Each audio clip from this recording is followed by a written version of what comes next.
اعوذ باللہ من الشیطان الرجیم بسم اللہ الرحمن الرحیم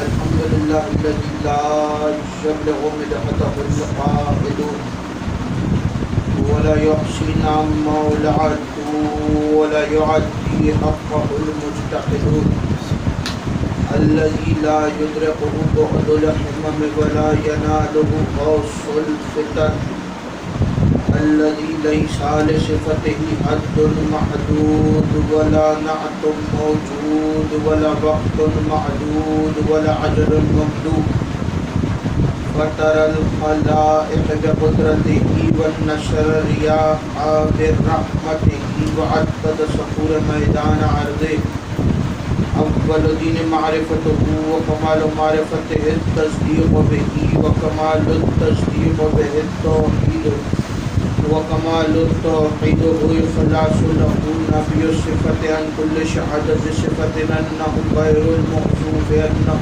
غیر الصفة فمن وصف الله سبحانه فقد قرنه ومن قرنه فقد سناه ومن سناه فقد جزاه ومن جزاه فقد جهله ومن جهله فقد إشار إليه ومن إشار إليه فقد حده ومن حده فقد عده الصلاة والسلام والتحية والإكرام على النبي الرحمة وخازن المغفرة وقائد خير والبركة ومنتدى العباد من الحلقة سيدنا ومولانا بالقاسم محمد اللهم صل على محمد وآل محمد.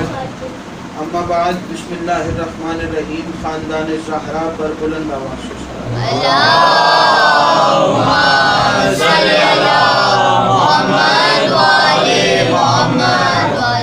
دعا ہے پروردگار عالم سے کہ بانیان کا یہ تمام خرچ اخراجات کوشش کاوش کو اپنی بارگاہ میں قبول منظور فرمائے. آپ حضرات کا اس فرش پہ چلا آیا میرا عظیم خالق اللہ اپنی بارگاہ میں قبول فرمائے. تو اس فرش پہ آنے کا بہترین حاضر عطا فرمائے. کوئی کم نہ دے سوائے غم حسین. لاکھوں دعاؤں کی ایک دعا میرے اللہ قبر کی پہلی رات کو زیارت امیر نصیب فرما. قیامت کا دن ہو شفاعت شبیر نصیب فرما. محشر کے روز ایک ہاتھ میں قرآن ایک ہاتھ میں دامن اہل بیت نصیب فرما. ہمارے آخری وارث کا ظہور جلد سے جلد فرما. ہمیں امام کے انوار و انصار میں شامل فرما. ہماری آنکھوں کو اتنا پاکیزہ کر کے جب مولا کا ظہور ہو تو ہم ان کے چہرے کا دیدار کر سکے. اور ہر عزادار کو مرنے سے پہلے لازمی مرتبہ تمام زیارات مقدسہ کی زیارت نصیب فرما. تمام دعاؤں کو قبولیت تک پہنچائے. سہارا درود کا نیک دفعہ مل کے سارے بلند آواز سے سلام. اللهم صل على محمد وآل محمد. اجازت ہے بسم اللہ بسم اللہ. سالانہ مجلس اعظام بسلسلہ شہادت جد ذیلی سادات حضرت زید ابن علی ابن ابی طالب حضرت زید ابن علی زین العابدین ابن امام حسین ابن علی ابن ابی طالب علیہ السلام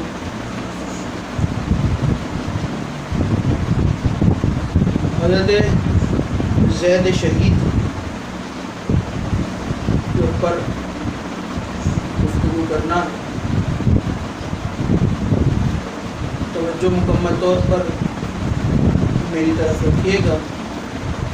بات سمجھ میں آئے تو اتنا بولیے گا کہ پتہ چل جائے کہ خطاب شکیفہ کے امیروں سے نہیں غدیر کے فقیروں سے. زید شہید کا تعارف جو بچوں کے لیے آسان ہو وہ یہ ہے کہ آپ فرزند امام زین العابدین علیہ السلام اللهم صل على محمد وآل محمد. اور حضرت زید کا شجرہ جا کے ملتا بھی ابو طالب سے. درمیان میں کوئی ایسا وسیلہ نہیں کہ جس پہ شک کیا جا سکے۔ اللہ سبحان اللہ۔ حضرت زید کی والدہ کا نام پہلے بھی بتا چکا تھا، حورہ یا حوریہ، یہ دو نام کتابوں میں ملتے ہیں حضرت زید کی والدہ کے حوالے سے۔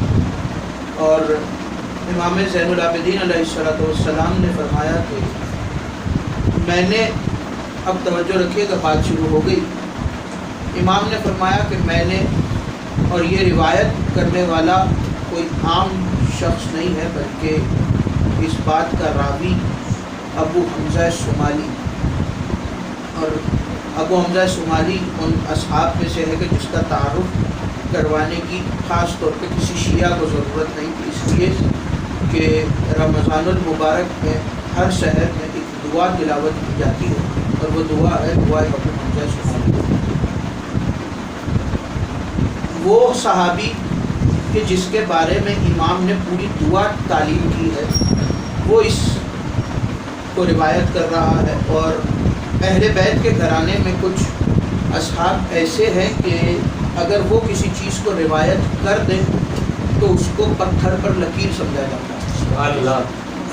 جس میں سے ایک نام راوی حدیث قصہ حضرت جابر بن عبداللہ انصاری، دوسرا ابو حمزہ صومالی، اور دیگر مولا کے کچھ اصحاب ہیں کہ جو کافی بڑی بڑی روایات کے راوی ہیں۔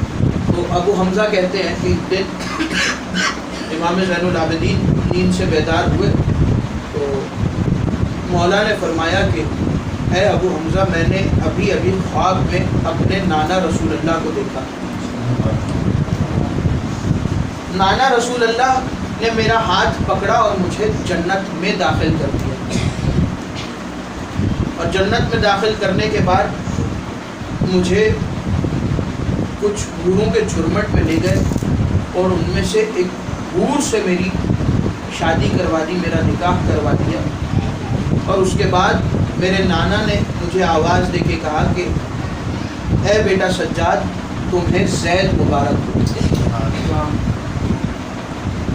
اے بیٹا سجاد تمہیں زید مبارک ہو۔ اور یہاں سارے زیدی سادات بیٹھے ہیں اور آپ کے ہی جد کا ذکر کر رہا ہوں تو آپ پہ بولنا واجب ہے۔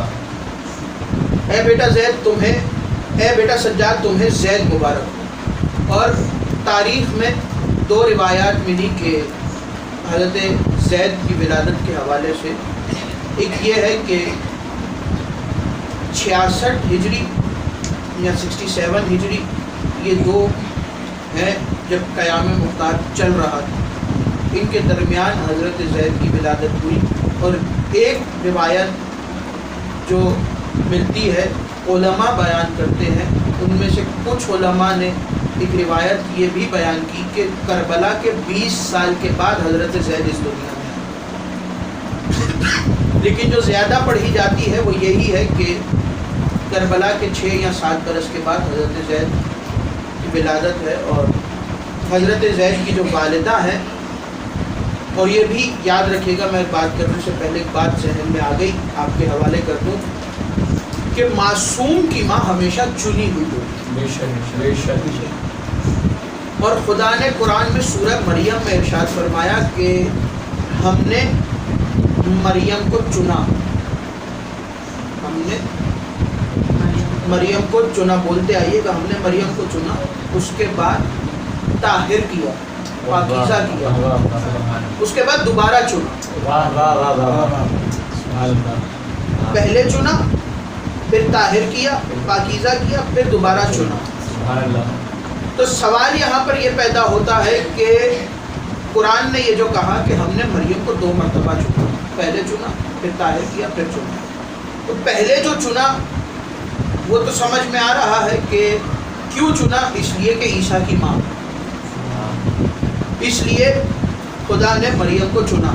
لیکن یہ دوسری مرتبہ چننے کی کیا ضرورت ہے؟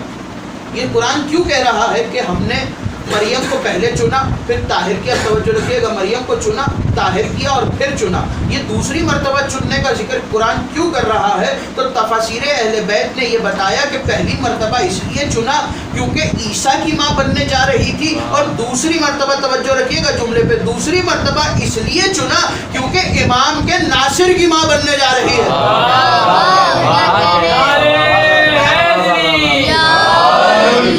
امام مہدی کے ناصر کی ماں بننے جا رہی ہے, اس لیے دوسری مرتبہ چنا. تو معلوم ہوا کہ چاہے امام کا ناصر ہو چاہے امام معصوم خود ہو, ان کی مائیں خود بخود نہیں آتی, ان کی مائیں چنی ہوئی ہوتی ہیں.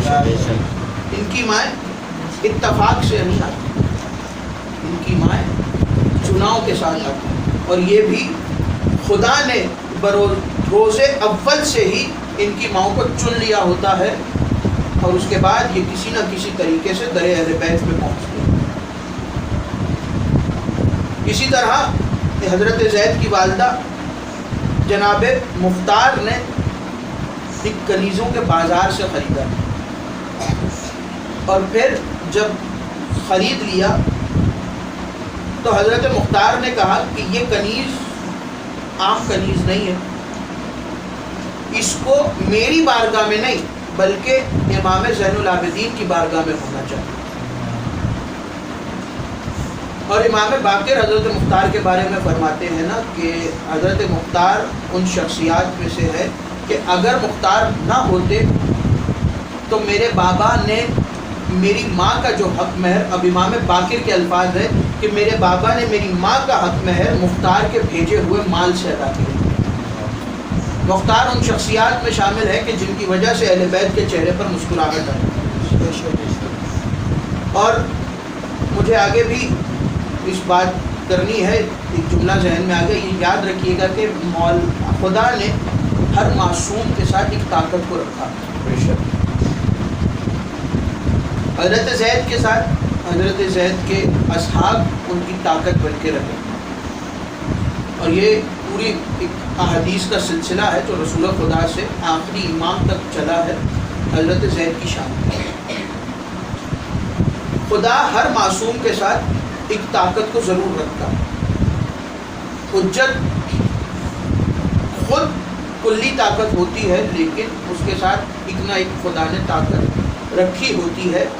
جیسے رسول خدا کے ساتھ رسول خدا حجت تھے اپنے دور کے, جب تک رسول خدا زندہ رہے حجت کے طور پر رسول خدا موجود رہے, لیکن طاقت کے طور پر خدا نے رسول خدا کے ساتھ مولا علی کو رکھا.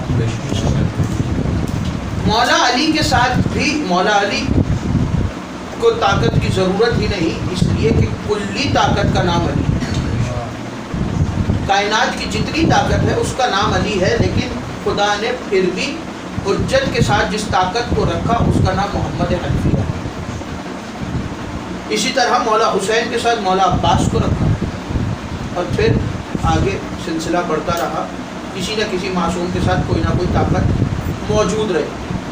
رسول خدا نے فرمایا تھا حضرت زید کے بارے میں, ایک دن رسول مجمع میں بیٹھے ہوئے تھے, اصحاب میں تشریف فرما تھے, اور رسول کے پیارے پیارے صحابہ رسول کے سامنے بیٹھے تھے, رسول کے چہرے کی زیارت کر رہے تھے کہ رسول نے اپنے اصحاب میں, آپ نے کتابوں میں بھی نام پڑھا ہوگا, زید بن حارثہ, اس کو آتے ہوئے دیکھا. جب رسول نے زید کو آتے ہوئے دیکھا تو رسول نے ایک حدیث بیان کی, اور وہ حدیث یہ تھی کہ رسول نے فرمایا کہ میری نسل سے ایک شخص آئے گا, توجہ رکھیے گا, میری نسل سے ایک مرد آئے گا جس کو کوفہ کے ایک مقام پر سولی دی جائے گی, اس کا نام زید ہوگا.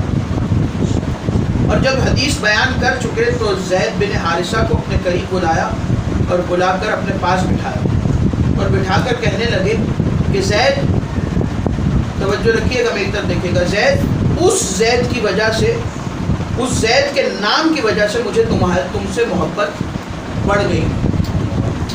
اس زید کے نام کی وجہ سے مجھے تم سے محبت بڑھ گئی ہے. اور پھر رسول نے امیر المومنین سے کہا تھا کہ یا علی آپ کی نسل میں ایک مرد آئے گا کہ جس کو کوفہ کے ایک مقام پہ سولی پہ چڑھایا جائے گا اور لوگ اس کو بہت ظلم و ستم کے ساتھ قتل کریں گے.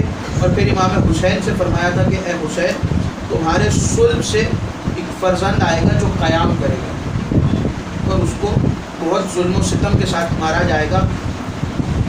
اور پھر رسول مولا علی اپنے اصحاب کے ساتھ کوفہ میں ہی تھے جب اس مقام سے گزرے کہ جس مقام پہ حضرت زید کو سولی چڑھایا گیا تھا. تو امیر المومنین جب گزر رہے تھے اپنے اصحاب کے ساتھ تو مولا علی اس جب مقام پہ پہنچے تو رونا شروع کیا, آنکھوں میں آنسو تھے. تو اصحاب نے پوچھا کہ یا علی یہ رونے کی وجہ کیا ہے؟ تو فرمانے لگے کہ میرے سے رسول خدا نے یہ حدیث بیان کی تھی کہ اے علی تمہاری نسل میں ایک مرد آئے گا جس کو اس مقام پر سولی چڑھایا جائے گا. میں اس کو یاد کر کے رو رہا تھا. حضرت زید کے حوالے سے کافی احادیث ہے. حضرت زید کے بہت سارے, اور ایک لقب حضرت زید کا یہ بھی یاد آ گیا تو سن لیجیے. حضرت زید کا ایک لقب ہے عالم محمد. جملہ آپ کے حوالے کروں. حضرت زید نے امام زین العابدین کے فرزند ہیں, امام محمد باقر کے بھائی اور امام جعفر صادق کے بھتیجے. امام جعفر صادق کے تو امام حضرت زید نے ان 3 اماموں کے ساتھ اپنی زندگی گزاری. حضرت امام زین العابدین کے ساتھ حضرت امام زین العابدین بابا ہیں. پھر امام زین العابدین کے بعد امام محمد باقر کی امامت میں اپنے بھائی کے ساتھ زندگی گزاری. اس کے بعد اپنے بھتیجے کے ساتھ حضرت امام صادق کی امامت میں زندگی گزاری. جملہ آپ کے حوالے کروں. امام کا لقب میں نے بتایا تھا عالم محمد. حضرت زید کا لقب ہے عالم محمد. 3 اماموں کی موجودگی میں جو عالم محمد کہلائے اسے زید کہتے ہیں. یہ لقب یاد رکھیے گا, آخر میں ایک مقام پر لے کے آنا ہے, اس لقب کو بھولیے گا. برائے عصمت حضرت زید علیہ الصلوۃ والسلام بآواز بلند نعرہ الصلوات.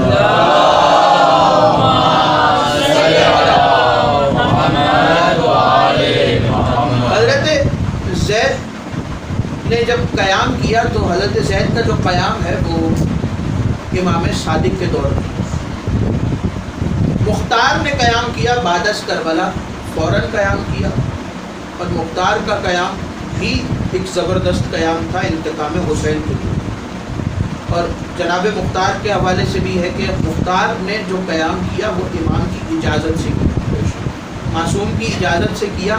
اور حضرت زید نے جو قیام کیا وہ بھی ایک بڑا ہی زبردست قیام تھا اور بڑی ہی بہترین تحریک شروع کی تھی حضرت زید نے قاتلان حسین سے بدلہ لینے کے لیے.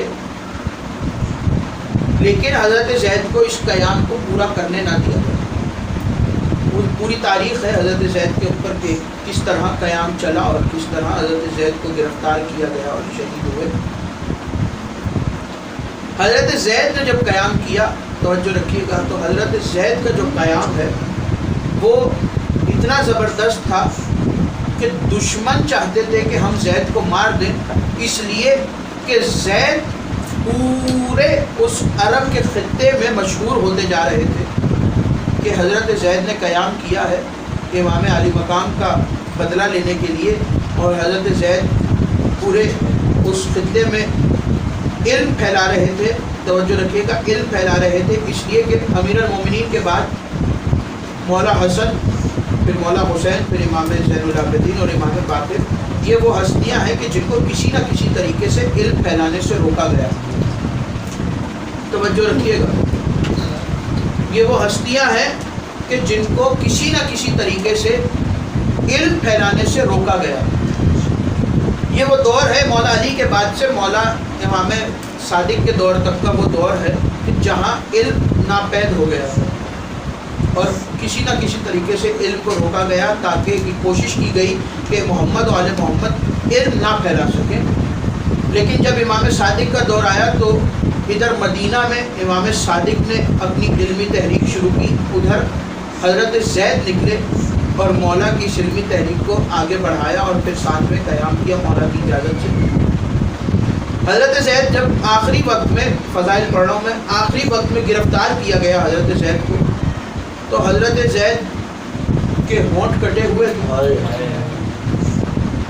اور اب علی کی محبت دیکھیے کہاں کہاں بولتی ہے، اور زخمی ہے اور رسیوں میں گرفتار ہے۔ دربار میں لایا گیا حاکم کے، حاکم وقت کے دربار میں جب حضرت زید کو لایا گیا تو حاکم نے کہا کہ اے زید اپنی آخری بات کرو، توجہ رکھیے گا، اے زید اپنی آخری بات کرو۔ جیسے ہی اس نے یہ کہا تو حضرت زید نے مولا علی کے فضائل پڑھنا شروع کیا۔ اچھا یہ بات میں آپ کو یوں سمجھاؤں کہ ہم جب مجلس پڑھنے کے بعد اکثر گھر جاتے ہیں نا تو یہ سوچتے ہیں کہ آج کی مجلس کیسی رہی اور کتنی بہترین گفتگو ہو سکی یا نہیں ہو سکی، یہ پورا سوچا جاتا ہے۔ حضرت زید نے جب دربار میں کھڑے ہو کے مولا علی کے فضائل پڑھنا شروع کیے تو لوگوں نے کہا کہ اے زید آج سے پہلے آپ نے اس سے زیادہ فصیح خطاب نہیں کیا۔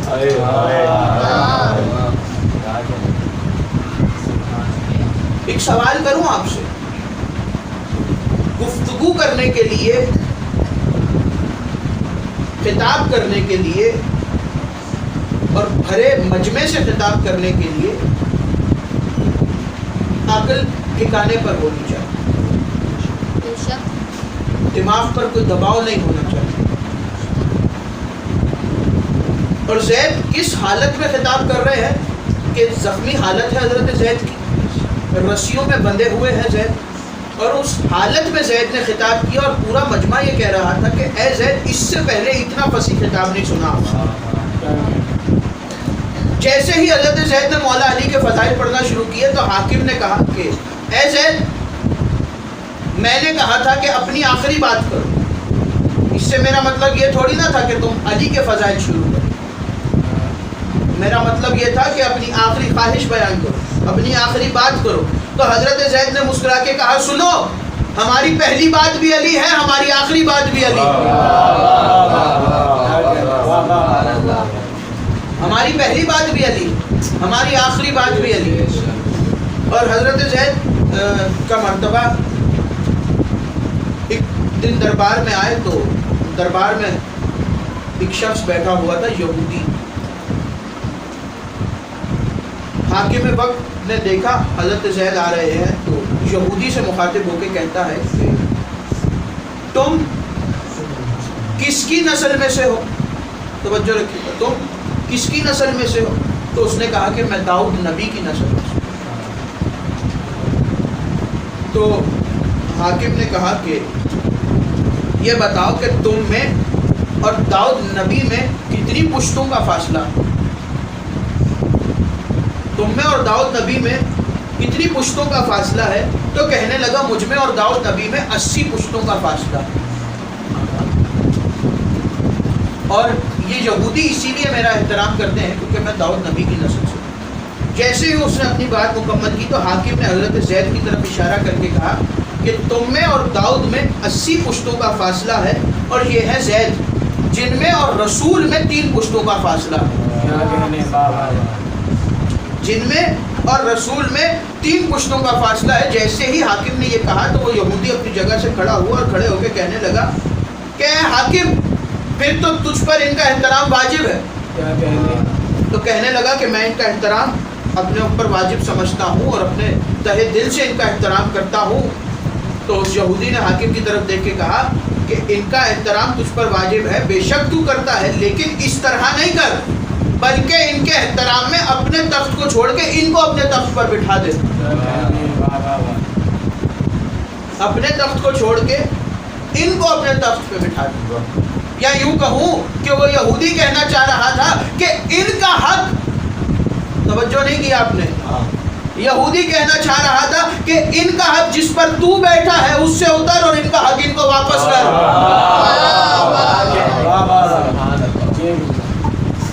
ان کا حق ہے یہ. محمد و آل محمد صلوات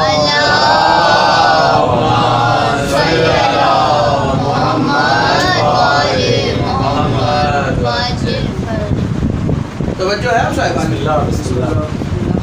تو یہ ان کا حق ہے. اور ایک دن حضرت زید جب دربار میں آئے تو حاکم نے کہا کہ اے زید آپ یہ تحریک کیوں چلا رہے ہیں کہ آپ چاہتے ہیں کہ میں آپ کو خلافت کی کرسی دے دوں.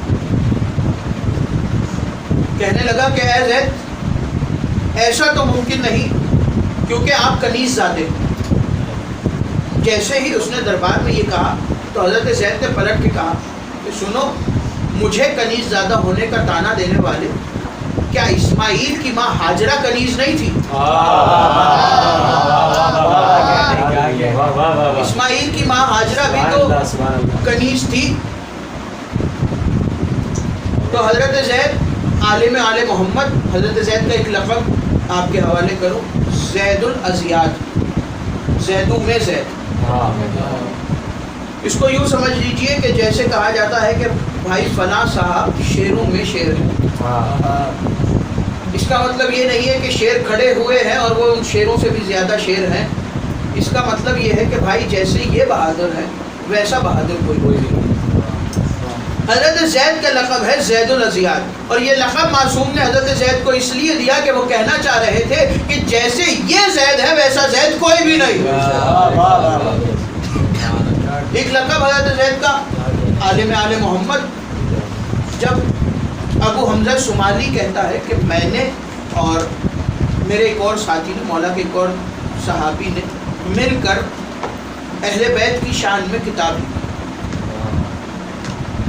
اور اس کتاب میں ہم نے اہل بیت کے دشمنوں کی تردید کی, ان کی رد پیش کی, اور استدلال کے ساتھ, دلیلوں کے ساتھ اس کتاب کے اندر ہم نے دشمن اہل بیت کی رد پیش کی. اور جب ہم کتاب لکھ چکے تو ہم امام باقر کی بارگاہ میں حاضر ہوئے اور ہم نے کہا کہ مولا ہم نے یہ کتاب لکھی ہے اور آپ اگر اجازت دیں تو ہم یہ کتاب آپ کو پڑھ کے سناتے ہیں. اگر اس میں کوئی کمی یا خامی ہے تو ہمیں بتائیے تاکہ اس کو درست ہو. تو ابو حمزہ شمالی کہتے ہیں کہ امام باقر کے سامنے جب ہم نے یہ کہا تو امام باقر خوش ہوئے کہ ہم نے یہ کتاب لکھی, لیکن کہنے لگے کیا تم نے یہ کتاب زید کو دکھائی ہے؟ کیا تم نے یہ کتاب زید کو دکھائی ہے؟ تو انہوں نے کہا کہ نہیں. تو امام باقر نے کہا کہ جاؤ جا کے پہلے زید کو کتاب دکھاؤ, اس کے بعد ہمارے پاس آنا اور ہمیں بتانا کہ زید نے کیا کہا. وہ کہتے ہیں کہ ہم کتاب لے کے حضرت زید کی بارگاہ میں حاضر ہوئے اور سلام کر کے بیٹھ گئے. ہم نے کہا کہ ہم نے کتاب لکھی ہے, آپ دیکھیے اور ہمیں بتائیے کہ اس میں کوئی کمی یا خامی ہو تو ہم اس کو درست کریں. حضرت زید نے پہلے تو مسکرا کے, ابو حمزہ کہتا ہے کہ حضرت زید نے پہلے تو مسکرا کے ہمیں شاباشی دی کہ اتنی بہترین کتاب لکھی, کوشش اچھی ہے. اس کے بعد حضرت زید نے ہم سے کہا کہ ہمیں کتاب پڑھ کے سناؤ. تو وہ کہتے ہیں کہ ہم نے اول تا آخر پوری کتاب پڑھ کے حضرت زید کو سنا دی. اب توجہ رکھیے گا, حضرت زید نے پوری کتاب, وہ کہتے ہیں کہ ہم نے حضرت زید کو سنا دی تو اس کے بعد حضرت زید نے اس میں خامیاں نکالنی شروع کی, غلطیاں نکالنی شروع کی کہ دیکھو فلاں جگہ پر دلیل بہتر ہو سکتی, فلاں جگہ کی دلیل اس طرح سے نہیں اس طرح سے لکھو, فلاں جگہ کی دلیل کو اس طرح سے نہیں فلاں دلیل لکھو اس کی جگہ پر, یہاں پہ یہ جملہ لکھو, یہاں پہ یہ جملہ لکھو. ابو حمزہ شمالی کہتا ہے کہ ہم نے حضرت زید کو کتاب سنائی اور حضرت زید پوری کتاب میں غلطیاں نکالتے جا رہے تھے اور ہماری حیرانی بڑھتی جا رہی تھی. اور وہ کہتا ہے کہ ہم حیران اس بات پر نہیں تھے کہ ہم نے اتنی محنت سے اتنی بہترین دلائل والی کتاب نکلی اور زید اس میں غلطیاں نکال رہے ہیں. وہ کہتا ہے ہم حیران اس بات پر تھے کہ ہم نے زید کو ایک مرتبہ کتاب پڑھ کے سنائی اور زید نے وہ کتاب پوری ایک مرتبہ میں یاد کر لی. صرف ایک مرتبہ پڑھ کے سنائی اور زید کو پوری کتاب یاد. اور پھر حضرت زید نے اس پوری کتاب میں جو غلطیاں نکالی, اس کے بعد وہ ابو حمزہ کہتا ہے کہ ہم مولا کی بارگاہ میں حاضر ہوئے تو امام باقر کو ہم نے بتایا کہ آپ کے بھائی حضرت زید نے ان مقامات پر غلطیاں نکالی تو امام باقر نے فرمایا کہ کیوں نہ نکالیں، کیونکہ وہ عالم آل محمد ہے۔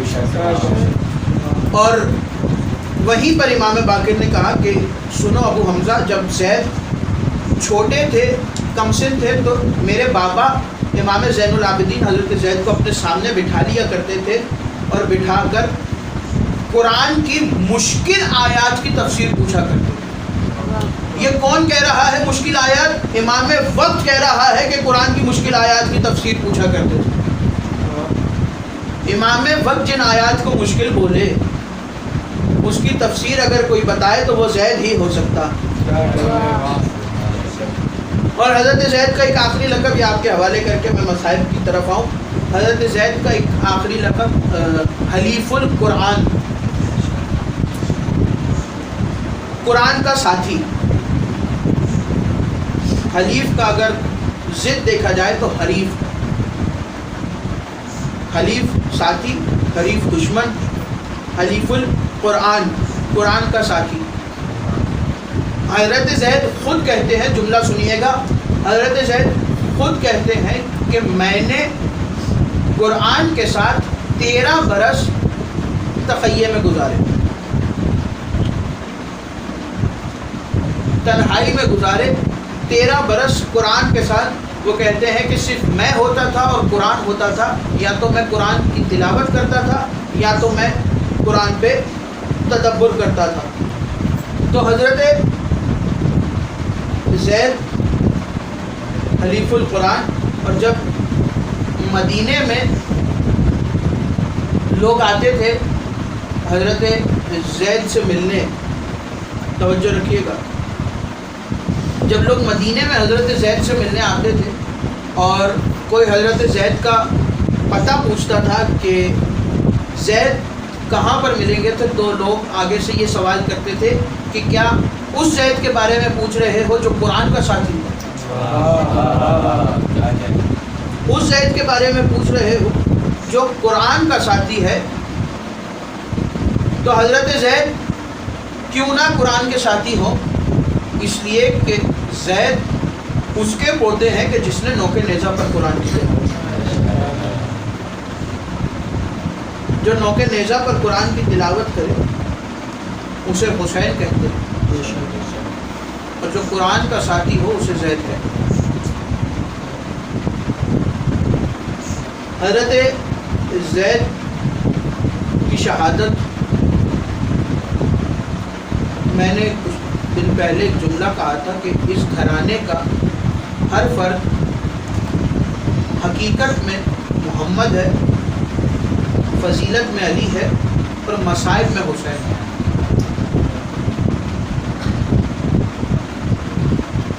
اس لیے کہ جو مصائب، جو عالم حضرت زید پر ٹوٹے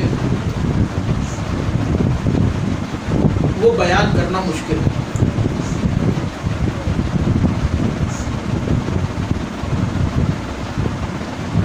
چار تیر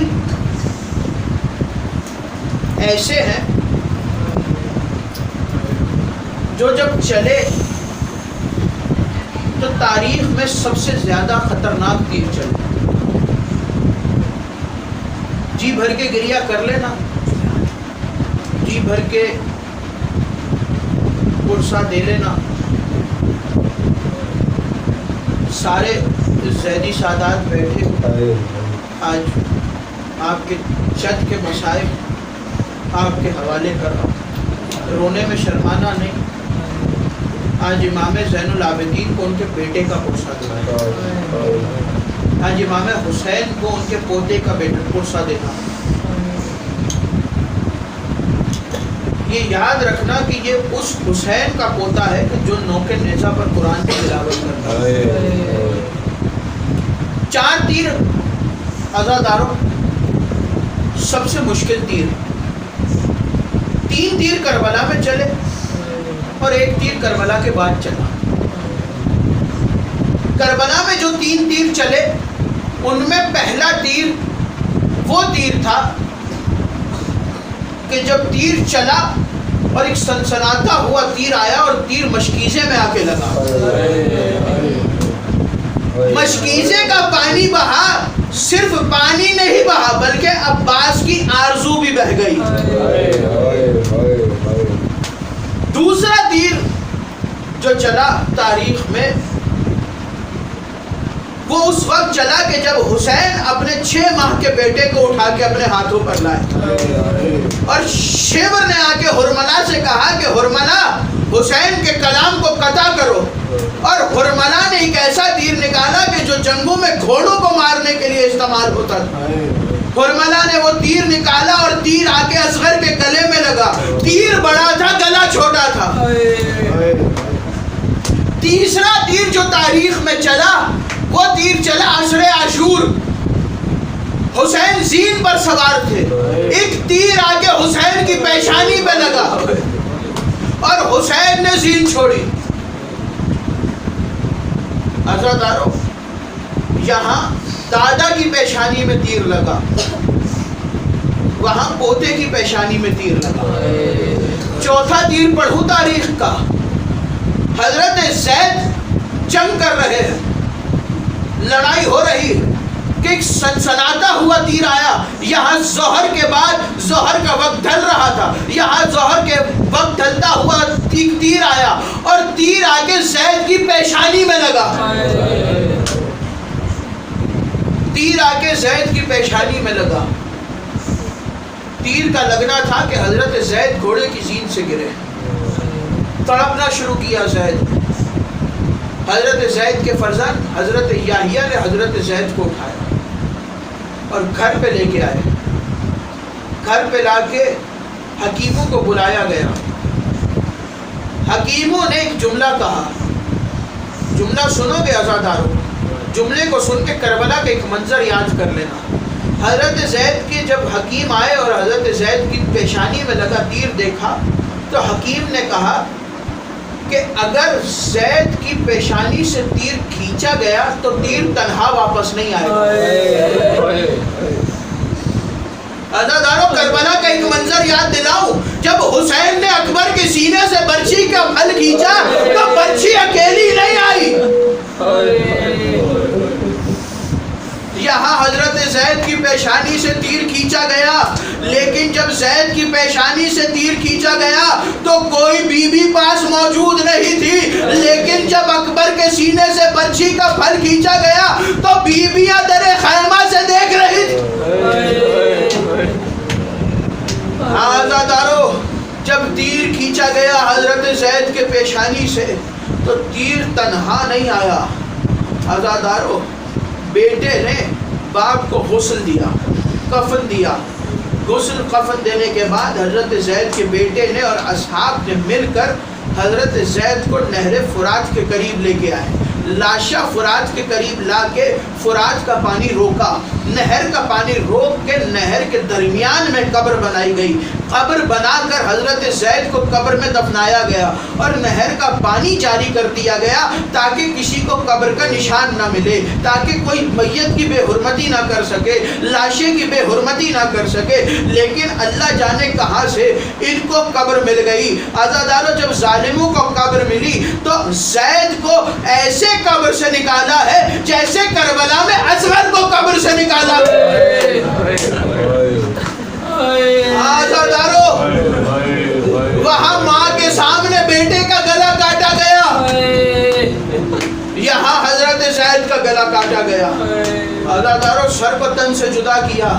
حضرت زید کا سر حاکم شام کے پاس بھجوایا گیا۔ شام کے حاکم کے پاس حضرت زید کا سر آیا، ایک تشت میں شام کے حاکم کو حضرت زید کا سر پیش کیا گیا۔ عزادارو، جملہ سنو گے، حاکم شام نے زید کا سر بالکل ویسے ہی تخت کی سیڑھیوں پہ رکھا جیسے حسین کا سر یزید نے رکھا تھا۔ عزادارو، وہاں حسین کے سر سے یزید چھڑی مار کے حسین کے ہونٹوں پر کہتا تھا کہ یہ وہی ہونٹ ہیں کہ جن پر رسول خدا بوسہ دیا کرتے تھے۔ یہاں حضرت زید کا سر حاکم وقت کے تخت پر رکھا ہوا ہے، وہاں حضرت زید کے لاشے کو عزادارو کوفہ کے اس مقام پر سولی پر لٹکایا گیا، اور تاریخ کہتی ہے کہ 4 سال لاشا سولی پر لٹکا رہا۔ 4 سال کے بعد لاشے کو اتارا گیا، اپنی اپنی آوازوں کو آزاد کر دینا. عزادارو تمہارے جد کے مصائب ہیں. آخری 2 جملے سن لینا. 4 سال لاشا سولی پر بے سر لٹکا رہا. عزادارو 4 سال کے بعد لاشا اتارا گیا. جب 4 سال کے بعد لاشا اتارا گیا تو صرف لاشا اترا نہیں بلکہ لاشے کو اتارنے کے بعد کسی نے دفنایا نہیں بلکہ اتارنے کے بعد لاشے کو آگ لگائی گئی. عزادارو آگ لگائی. زید کی لاشے کو آگ لگی. لاشا راکھ بنا. راکھ کو آسمان میں اڑایا گیا. آئے سجاد کا بیٹا.